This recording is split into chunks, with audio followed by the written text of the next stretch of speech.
At least 100 people are killed after a magnitude 7.1 earthquake rocked Mexico Tuesday.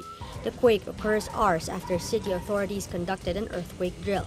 Volunteers and emergency crews dig through the rubble of 29 collapsed buildings in Mexico City. The quake sows panic on the anniversary of a devastating 1985 tremor in which more than 10,000 people died. Follow Rappler.com for continuing updates.